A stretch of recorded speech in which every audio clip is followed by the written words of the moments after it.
ორი ფრიად საინტერესო და უფრო მაგარი ამბავი მაქვს თქვენთვის, ორივეზე ვისაუბრებთ, ორივე ერთმანეთზე მნიშვნელოვანიც არის და საინტერესოც, ორივეზე გავამახვილებთ ყველღებას, ორივე პრაქტიკულად დადასტურებულად ვიცი. პირველი, ვაშინგტონის შემდეგ პრეზიდენტი ზურაბიშვილი იცით თქვენ, რომ ჩავიდა, ასე უნდა თქვა, მშობლიურ პარიზში, ქალაქში, რომელსაც ის ძალიან კარგად ან საუკეთესოდ იცნობს. და ამ პარიზში მონმარტრზე კი არ გაუსეირნია პრეზიდენტ ზურაბიშვილს, არამედ ის შეხვდა პრეზიდენტ მაკრონს. ეს ისტორიული შეხვედრა რეალურად, იმიტომ რომ პრეზიდენტი ზურაბიშვილი ყოველ შემთხვევაში ქართული რუსული ოცნების მტკიცებით პრეზიდენტი სულაც აღარ არის და მაკრონი როცა ხვდება სალომეს, ემანუელ მაკრონი როცა ხვდება სალომე ზურაბიშვილს, ხვდება არა როგორც რიგით მოქალაქეს საფრანგეთისა, ან რიგით მოქალაქეს საქართველოსი, ან საქართველოს ოპოზიციის ლიდერს, ან ერთ-ერთ ლიდერს, წინააღმდეგ შემთხვევაში შეხვდებოდა ბადრი ჯაფარიძეს, ან სოფო ჯაფარიძეს, ან გია ჯაფარიძეს, ან ზურა ჯაფარიძეს, ხო? არა, ის ხვდება სალომე ზურაბიშვილს ხვდება როგორც პრეზიდენტს. აქედან გამომდინარე არის ეს ისტორიული შეხვედრა, განსხვავებული ყველა სხვა შეხვედრისაგან, იმიტომ რომ მაკრონი ამით აფიქსირებს საკუთარ პოზიციას. სალომეს მე ვაღიარებ ახლაც ამ წუთებშიც ვცნობ, ვაღიარებ პრეზიდენტად და შესაბამისად მე არ ვაღიარებ პრეზიდენტად ამ რუს ხაველაშვილს, ან საერთოდ მთავრობად ხელისუფლებად ივანიშვილის ბანდიტურ რუსულ ქართულ ოცნებას ქართულ გვარიან რუსებს. ახლა ისმის კითხვა, რაზე შეიძლება ესაუბრათ პრეზიდენტ მაკრონს და პრეზიდენტ ზურაბიშვილს. ფრანგულ კულტურაზე რომ არ უსაუბრიათ, გარწმუნებთ. არ უსაუბრიათ. შეიძლება ხა ერთი ორი სიტყვა გადაჰკრეს, გაიხსენეს რამე ამბავი, გაიხსენეს ვინმე, მაგრამ ესეთი არსებითი კონცეპტუალური საუბარი ამ შეხვედრის დროს ფრანგულ კულტურაზე, ან თუნდაც ქართულ კულტურაზე, ან საფრანგეთზე ზოგადად, ან საქართველოზე ზოგადად კულტუროლოგიურ ჭრილში ამ ორ ქვეყანაზე, კულტურის თემაზე, ხო? არ ყოფილა. მაშინ რაზე ისაუბრეს და ახალ რეალობებზე, რეალიებზე, რომლებიც დამდგარია ახლა მსოფლიოში. და რასაკვირველი ახალი რეალობები, რეალიები დამდგარია პრეზიდენტ ტრამპის ოვალურ კაბინეტში დაბრუნების გათვალისწინებით, მით უფრო რომ ემანუელ მაკრონი არა, ხოლო სალომე ზურაბიშვილი ესწრებოდა ინაუგურაციას ვაშინგტონში. აკი გითხარით, რომ ვაშინგტონიდან გაემგზავრა პარიზში მეთქი და სალომე უთუოდ უამბობდა, ესე პირველი პირიდან უამბობდა შტაბ-ეჭდილებებს, რომლებიც მან მიიღო ვაშინგტონში ყოფნის დროს. დეტალებს რამდენად ეთყო და არ ვიცია, რამდენად საინტერესო იყო, მაგრამ ზოგადად ისაუბრებდნენ ამ თემაზე ვაშინგტონში რა მოხდა, როგორ მიმდინარეობდა ინაუგურაცია. მაგრამ თავარი რაც არის სალაპარაკო, ისაუბრებდა სალომეს სწორედ იმაზე, რომ სალომეს და მაკრონის ისაუბრებდნენ მხარეები თუ მეგობრები, შემიძლია ასეც თქვა, ისაუბრებდნენ თემაზე, ახალი რეალიები როგორია სოფლიოში და ბუნებრივია განიხილავდნენ ტრამპის შესაძლო ან გარდაუვლად შესაძლო მიდგომებს ამა თუ იმ საკითხის მიმართ. მაგალითად, რასაკვირველია აღნიშნავდნენ, რომ ინაუგურაციო სიტყვაში პრეზიდენტმა ტრამპმა გარდა სხვა საკითხებისა ისაუბრა ასე მაგალითად ახლო აღმოსავლეთზეც, ხო? კოსმოსის მარსზე ადამიანის გაშვებასთან დაკავშირებით ვეჭვობ, ხმა არ მოუღია არც ემანუელ მაკრონს და არც სალომე ზურაბიშვილს. აი ახლო აღმოსავლეთზე კი ისაუბრებდნენ და ისაუბრებდნენ იმაზეც, რომ აი უკრაინაში სამშვიდობო წოდებული პოლიტიკა როგორი ექნება ტრამპს სავარაუდოდ და ასე შემდეგ.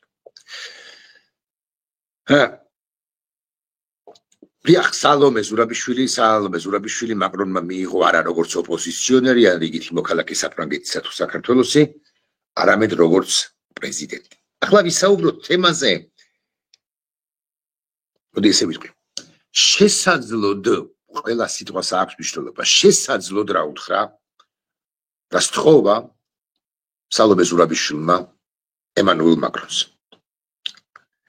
და დაბეჭდებით შემიძლია გითხრათ, რომ შესაძლოდ მან ემანუელ მაკრონს სთხოვა სამომავლო შეხვედრის ორგანიზება და სხვა სიტყვას ვიხმაროთ გაჩარხვა სწორედ პრეზიდენტ ტრამპთან.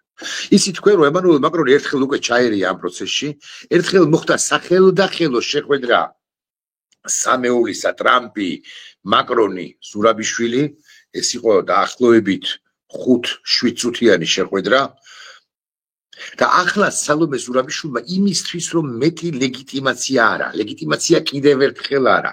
მოკლედ ლეგიტიმაცია განმტკიცებული იყოს მათ შორის ვაშინგტონიდან, პარიზიდან უკვე განმტკიცებულია. და არა მხოლოდ ამისთვის, სალომემ სთხოვა დაახლოებით ამ შეთავაზებით ხომ არ იქნებოდა შესაძლებელი, დიპლომატიურ ენას უზარმაზარი მნიშვნელობა აქვს, რომ კიდევ ერთხელ შედგეს ჩვენ სამეულის, თქვენი პრეზიდენტო, პრეზიდენტ ტრამპის და ჩემი სახელდახელო თუნდაც 5, 7, 10, 12, 22 წუთიანი შეხვედრა. რა პასუხი შეიძლება ჰქონოდა ემანუელ მაკრონს ამაზე? ბუნებრივია ის ვერ დახპირდებოდა სალომესაც კი, რომ ამ შეხვედრას აუცილებლად გაჩარხავდა, თუმცა ემანუელ მაკრონი როგორც ასევე ძალიან კარგი დიპლომატი ეთყოდა შემდეგს და არც მოატყუებდა. მე, ქალბატონო პრეზიდენტო, ქალბატონო სალომე, ამ შეხვედრის გაჩარხვას, ამ შეხვედრის ორგანიზებას ვეცდები და პირველი შესაძლებლობისთანავე მე ამ თემაზე გავესაუბრებ პრეზიდენტ ტრამპს და მოვახერხებ კიდეც, მაგრამ აქ არის კიდევ ერთი საკითხი, გარდა იმისა, რომ ლეგიტიმაცია უნდა ქალბატონ სალომეს და ბუნებრივია, რომ უნდა ვაშინგტონიდანაც, მას აქვს უკვე შეხვდა რა მაკრონი ლეგიტიმაცია პარიზიდან და ექნება სხვა ლეგიტიმაციებიც, ისედაც ლეგიტიმური პრეზიდენტია, მაგრამ განმტკიცება მოხდება მის ლეგიტიმაციისა, არის სხვა საკითხები, რაზეც შეიძლება ისაუბროს სალომე ზურაბიშვილმა ტრამპთან და რაზეც ისაუბრა სალომე ზურაბიშვილმა ემანუელ მაკრონთან და ეს საკითხებია. მაგალითად, საქართველოს ურთიერთობასთან იმართებაში, რომ ამერიკამ არ უნდა მიატოვოს საქართველო, რომელიც ამ ხნის განმავლობაში 90-იანი წლებიდან და განსაკუთრებით 2000-იანი წლებიდან არის და იქნება ამერიკის შეერთებული შტატების რეგიონალური პარტნიორი, იგულისხმება შავი ზღვის რეგიონი, თუ გნებავთ ესეთი ამ ტერმინის ვიხმარ კავკასიის რეგიონში. საქართველოს პარტნიორი იყო და თუ დღევანდელი ხელისუფლებად წოდებული ბანდა ამ პარტნიორობას უარყოფს, ამ გზიდან გადახვევას აკეთებს, ანუ გადაუხვია ხელისუფლებად წოდებულმა ბანდამ, ეს არ უნდა გადმოვრცელდეს ქართულ საზოგადოებაზე, რომელიც დგას დედაქალაქის ცენტრში და არა მხოლოდ და იბრძვის საქართველოს თავისუფლებისათვის, ღირებულებებისათვის, ევროპული ფასეულობებისათვის, დასავლურობისათვის და ასე შემდეგ. გარდა ამისა, საქართველო არის და იქნება შეერთებული შტატების პარტნიორი გეოსტრატეგიულ, გეოპოლიტიკურ საკითხებში. ესეთი საკითხებია მაგალითად ამერიკის მიმართება ახლო აღმოსავლეთის კონფლიქტზე, რომელზეც ვისაუბრეთ, ახლო აღმოსავლეთში შექმნილ ვითარებასთან მიმართებაში, განსაკუთრებით ირანის ჭრილში, რომელიც თავის მხრივ ბირთვული იარაღის გაკეთებასთან, ასე რომ ამბობენ ხოლმე, ნახევარნაბიჯშია, ცხადია პირდაპირ მნიშვნელობით ნახევარნაბიჯში 2 დღეში არ არის, მაგრამ ახლოს არის მეთქი, ასე შემიძლია თქვა ამერიკისთვის, ბუნებრივია, რომ კიდევ ერთი ბირთვული და თან არაპროგნოზირებადი სახელმწიფოსთვის სახელმწიფოს მიერ ბირთვული იარაღის გაკეთება, ეს დაუშვებელია, მიუღებელია, შესაბამისად საქართველო აუცილებლად იქნება ამ არადემოკრატიული ირანის უნდა იყოს და იქნება არადემოკრატიული ირანის წინააღმდეგ ბრძოლაში მეთქი პირდაპირიანი და პირები მნიშვნელობით ამერიკის პარტნიორი. ქართველი ხალხი ამის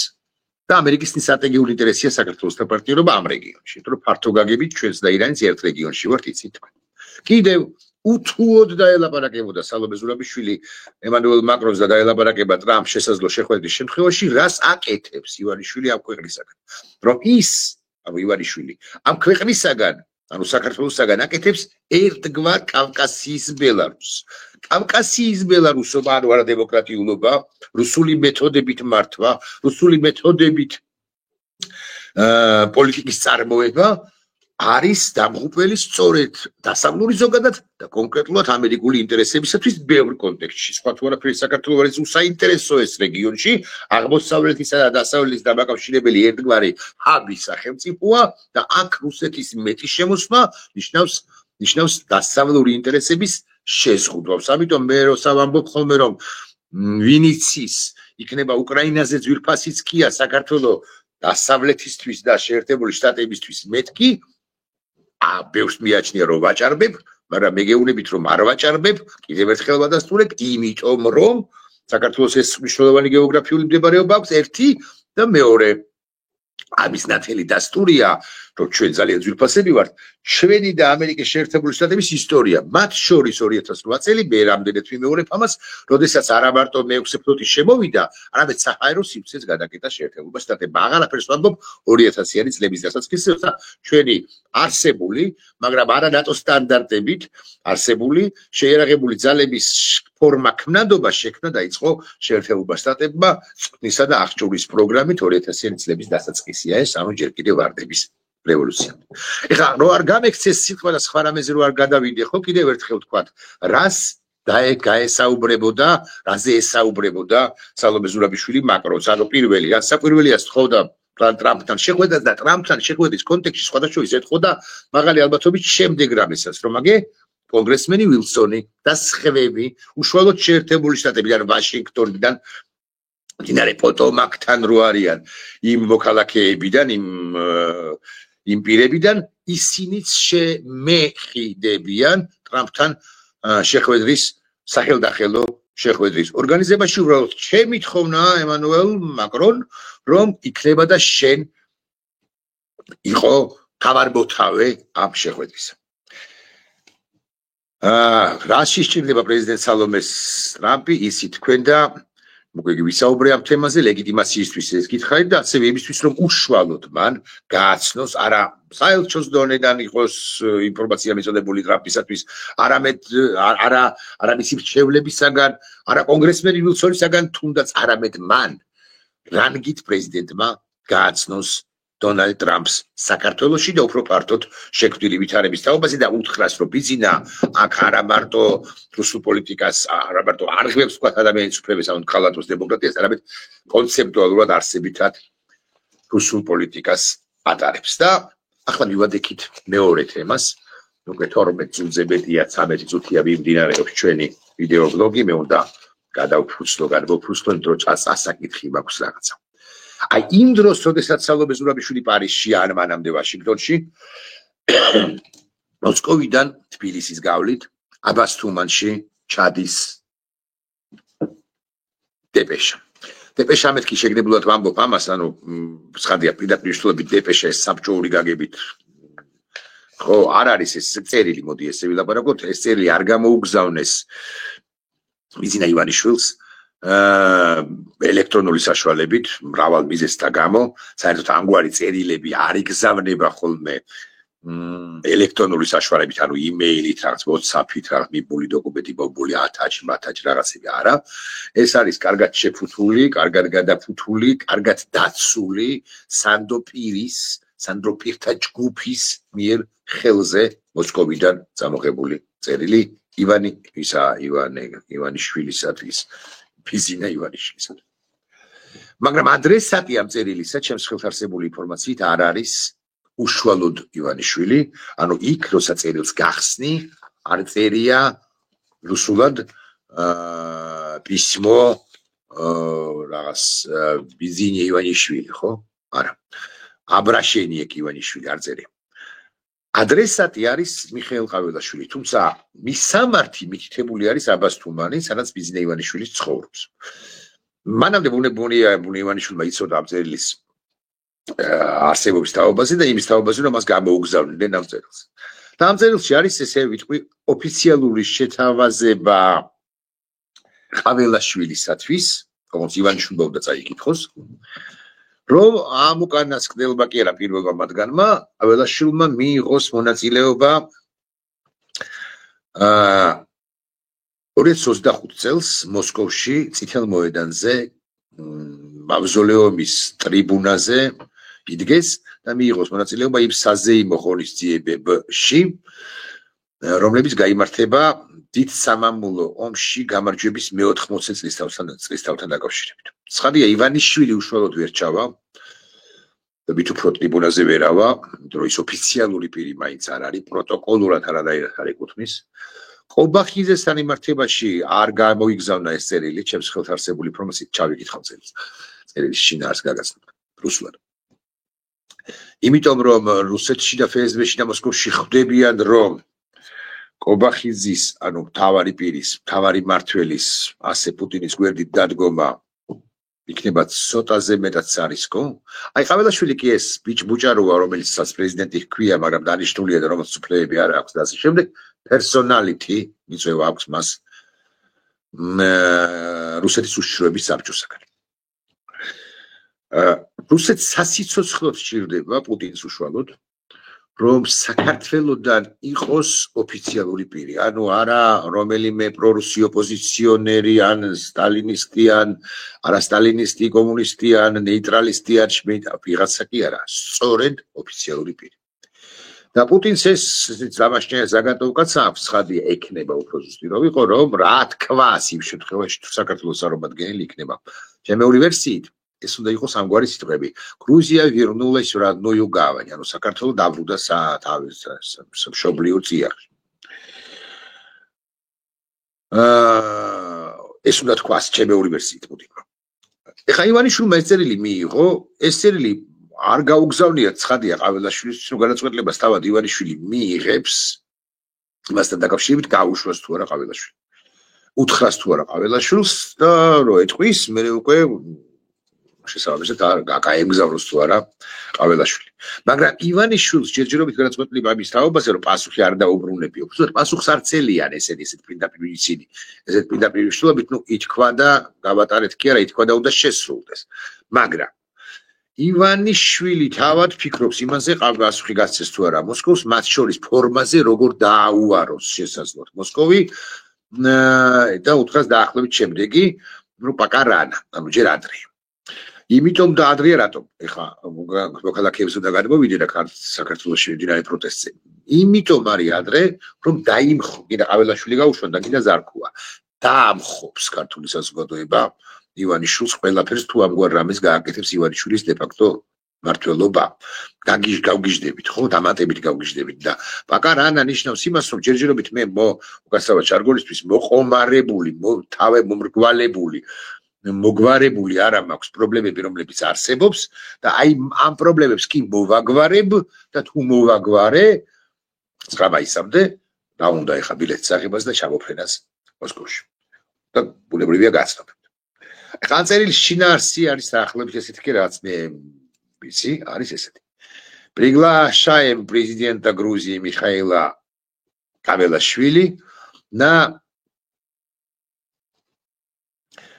праздничные мероприятия в связи с годовщиной победы Советского Союза в Великой Отечественной войне. ეს ამ წერილის შინაარსი მე ვიცი, იმიტომ რომ საიდან ვიცი, იმიტომ რომ ამ წერილის შინაარსმა გამოჟონა სწორედ აბასთუმნიდან.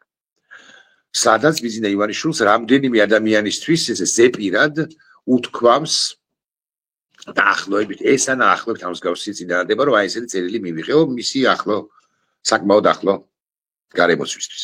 საკმაოდ ახლო გარემოცვას ვამბობ საბოლოო ჯამში, მაგრამ ლაპარაკობ ადამიანებზე, რომლებთანაც მას ეს თქვი ესე წასცდა. არის თუ არა ზუსტი ინფორმაცია ვერ გეტყვით, უბრალოდ ვიც მე მაქვს ეს ინფორმაცია და მაღალი ალბათობით ზუსტი ინფორმაცია. ხო, ბიზნა ივანიშვილს დაახლოებით ესე უთქვას, რომ დაასკრით პრიგლასილი ჩვენ მიგვიწვიეს, ყაველაშვილი მიიწვიეს მოსკოვში ამ 9 მაისის ღონისძიებებზე და მე უკვე დანარჩენი ჩემი ინტერპრეტაცია არა ამ წერილში დაწერილი რუსულადაც წავიკითხე, არამედ ეს მაინც ზებიად გადმობს. ეხლა რა სიზამს საქართველოს ხელისუფლება წოდებული ბანდა მე არ ვიცი. თუ 9 მაისამდე ისევ ეს უნდა ვიხმარო. მოამთავრა, მოამრგვალა, მოახომარა ჩვენთან პროცესები, ანუ ჩაახშო. გაგვაჩერა, ხო? თუ გაგვაჩერა, უნებრივია ამ შემთხვევაში ყაველაშვილი იქ ჩავა. ეგ ჩავა კი არა, აქეთ არ დაპატიჟოს მაგის მეშინია, ღონისძიება ნომერი 2-ზე. თუ პროტესტი არ გაჩერდება, ყაველაშვილი ამ ყველაფერს ვერ გაბედავს. აი ესეა მოწყობილი. საქართველოს მეხუთე პრეზიდენტი კანონიერი ძალობე ზურაბიშვილი ვაშინგტონსა და პარიზში, საქართველოს მეექვსე პრეზიდენტად წოდებული ბანდიტი ყაველაშვილი მოსკოვსა და აბას თუმანს შორის გადებულ გზაზე. ნახვამდის.